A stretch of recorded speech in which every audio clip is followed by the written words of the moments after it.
Hey everyone, Sarah Pacaro, hypnotherapist and rapid transformational therapist, helping you turn it around, turn it inward, and really go inside yourself, your mind, your heart, your body, your soul, your spirit, after having been in really emotionally and unhealthy, toxic relationships. So I wanted to share with you just a question that I get asked is like, I don't know whether to go or to stay. A lot of people have identified now that they're in a relationship with a narcissist and they're not sure whether to go or to stay. So I just wanted to share with you what I always share with people and what I wish would have been shared with me much sooner, and that is that you can't heal in the same environment that has made you sick. I remember in my last house there was a leak. There was always water coming out under the refrigerator. The refrigerator had a water dispenser in the front, and so pulled the refrigerator out and noticed that the hose was leaking, and so decided to cut the hose and cap it off and just use a water surface. But then after that, I mean, that's all I saw. That's what I saw on the surface level. I saw that every couple of weeks there would be water that would kind of seep out from the side of the refrigerator.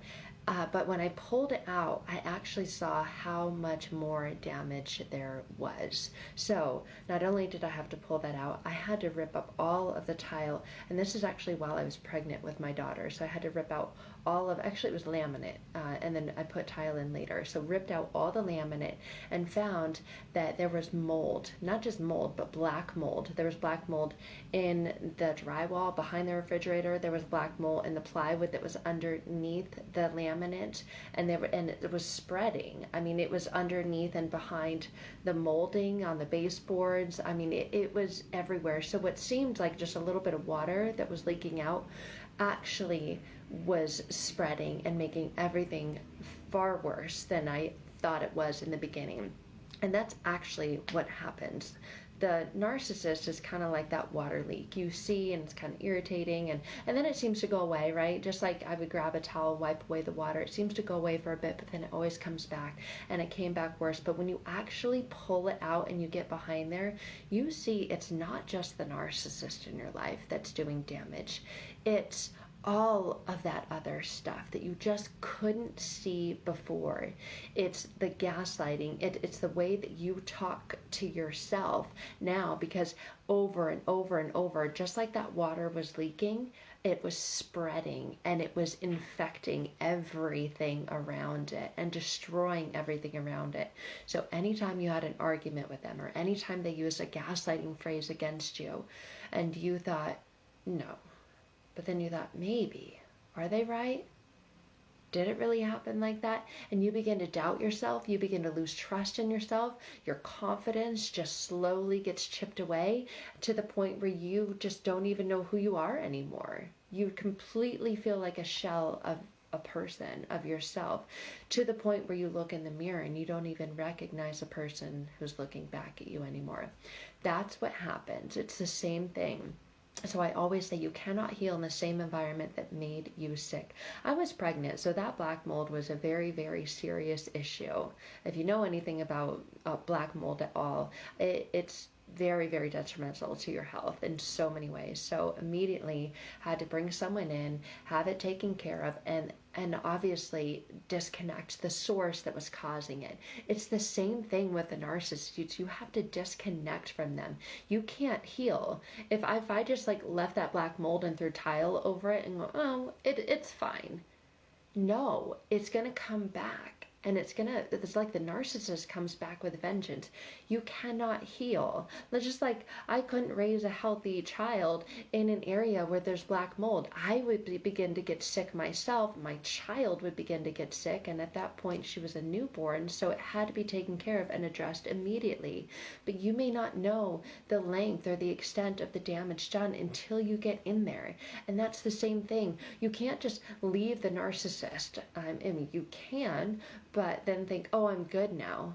We're done, right? No, there's inner work to be done. There's more work to be to be done. And it's much deeper than you probably first imagined it would be. It goes all the way back to reprogramming all of that now programming that you have that says you're not worthy enough, you're not good enough, you're not pretty enough, you're not successful enough, you're not smart enough. Who do you think you are? Right? The anxiety that comes up, the depression that comes up, the panic attacks, the flashbacks, the nightmares, the physical responses that your body has. That's all connected and related, and it spreads, and you don't know how far it's spread or how deep it goes until you get into the inner workings of your mind and you actually commit to yourself to doing the work. But if you're staying in that same environment or you're keeping that door open, that's like not cutting the line and capping it. That's like continuing to allow that drip to occur. It's going to continue to make you sick, and then you'll continue to wonder, why do I not feel better?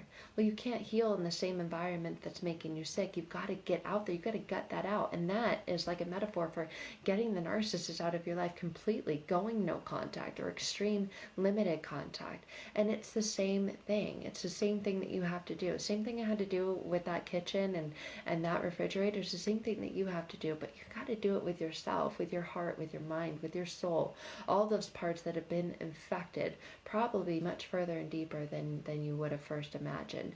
And that's what hypnosis, that's what rapid transformational therapy allows you to do, is get into the inner workings of your mind, see where the damage was done, and then do something different about it, right? And to not allow that anymore, but give you the confidence, the belief, and the trust in yourself that you can do these hard things. It's not going to be easy at all. It's not easy to do the work. It's not fun to do the work. It wasn't fun to have to get a completely new, like all of it, backboard, tile, baseboards, all of that. But it was necessary. It's what had to be done to move forward and to be in a healthy environment, right? Whether it's physically, mentally, spiritually, you guys, it's all the same. So I just wanted to share that with you. If you want to stay with the narcissist, expect that you're going to stay in a rotting, moldy, nasty environment, and you're not going to feel better. So it's not an easy decision to make, but it's a very, very necessary one. So I hope this analogy, this metaphor, and this sharing resonates with you or someone that you know. And if you're trying to encourage someone and motivate someone to get out, then possibly share this analogy with them. I don't know. It helped me, and I hope that it will help you or someone that you know.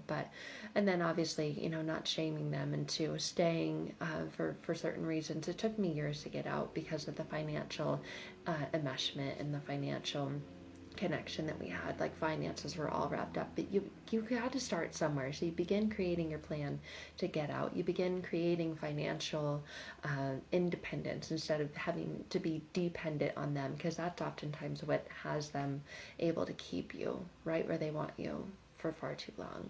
So maybe that's the next step. But remember that, it's not an easy decision, but a necessary one. And it oftentimes is harder and takes more work than you originally thought. So, and when you're ready, when you're at that step and you're ready and you have that mental space, that mental bandwidth to do the inner work, then let's connect. But until then, the gaslighting, all that stuff, you're just going to feel like you have just so much on your hands. It may feel unmanageable. And then when that happens, you inevitably end up giving up on yourself and going back. And I don't want that for you. I imagine you don't want that for you as well. So, like I said, I hope this video resonates and helps you wherever you're at.